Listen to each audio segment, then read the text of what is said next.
PDP सदर महबूबा मुफ्ती श्रीनगरस में जराई इब्लाग किन सवालन हुंद जवाब दिवान दफा 73 सवाल कत करान वोनमुत ज यथ घरकुली मामलन हिंद मरकजी वजीर अमित शाहन तिहंदिस मैनिफेस्टोस पे सवाल खड़ा कर तेल सकत सही ज ये अलहदगी पसंद लीडर 73 मानान कह तेल वनकन अमित शाह तथ लाइन पे तमो अत मौके पे कत करान वोन जमात इस्लामी क्यों कई कारकुनों तरफ वन आमुत तिम निन असेंबली इंतखाबन मज हिस्से तो यह खुशाइन का ताहम जरूरी जन जमात इस्लामियस पे कदगन आयद कर आम स पाबंदी हटानस हवाले तन संजीदा कदम तुलने यीन।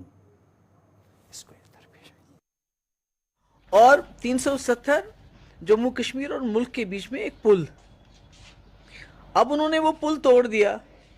उन्होंने खुद देखा कि क्या मतलब मामलात हो गए यहाँ पर पार्लियामेंट इलेक्शन में। उन्होंने देखा किस तरह नॉर्थ कश्मीर में लोगों ने प्लेबिसाइट सेंटिमेंट के ऊपर वोट डाले, जो वो सोचते थे शायद ख़त्म हो गया। तो मुझे लगता है कि उन लोगों ने उनको जवाब दिया है कि मसले कश्मीर है और 370 को ख़त्म करने से वो और कॉम्प्लिकेटेड हो गया है। अब होम मिनिस्टर साहब को ये सोचना है, जैसे हमारी जमात ये मानती है कि जम्मू कश्मीर की समस्या है जिसका समाधान इस मुल्क के आइन के अंदर निकालना है। तो अगर वो आइन की जो एक कड़ी है 370 उसको तोड़ना चाहते हैं तो फिर वो मेरे ख्याल में जो अमित शाह साहब जो है वो सेपरेटिस्ट की बात कर रहे हैं, क्योंकि सेपरेटिस्ट तो 370 को नहीं मानते हैं। फिर अमित शाह साहब ही नहीं मानते, तो फ़र्क क्या है सेपरेटिस्ट में और उनमें? फिर हम तो मानते हैं, हम जैसी जमातें हैं कि जम्मू कश्मीर इस मुल्क के साथ 370 से जुड़ गया। सेपरेटिस्ट कहते हैं नहीं जुड़ा है कोई 370, हम नहीं मानते। तो अमित शाह साहब भी वही बात कर रहे हैं, इसका मतलब वो वही बात कहना चाहते हैं, वही बात उसी बात पे यकीन करना चाहते हैं जो सेपरेटिस्ट कहते हैं कि कोई नहीं है, कोई जुड़ाव ही नहीं। हम तो कह रहे हैं कि जब आप अक्रॉस द बॉर्डर कश्मीर को अपना हिस्सा मानते हो तो जो हमारा एक है कि हमारा एक जॉइंट रिप्रेजेंटेशन होनी चाहिए दोनों कश्मीरों की, वहाँ के रिप्रेजेंटेटिव और हमारे रिप्रेजेंटेटिव साल में 2 बार मिले, अपनी प्रॉब्लम्स को डिस्कस करें। तो फिर तो अमित शाह साहब को वो करना चाहिए।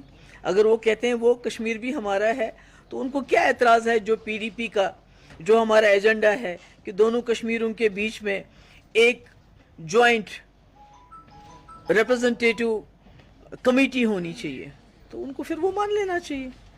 और दूसरी बात, जहाँ तक इसकी बात है, तो अगर कोई मसला नहीं था, मैं वाजपेयी जी की बात नहीं करूँगी। अगर पाकिस्तान के साथ इतनी चिढ़ है तो मोदी जी पाकिस्तान करने के लिए लाहौर लेने क्या गए थे?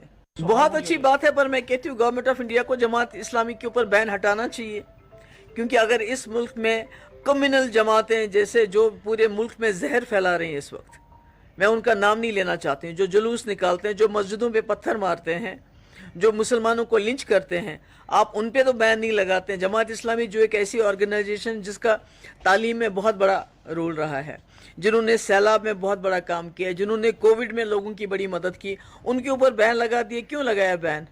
अगर आप चाहते हैं कि वो इलेक्शन में हिस्सा ले रहे हैं, बहुत अच्छी बात है, पर उस जमात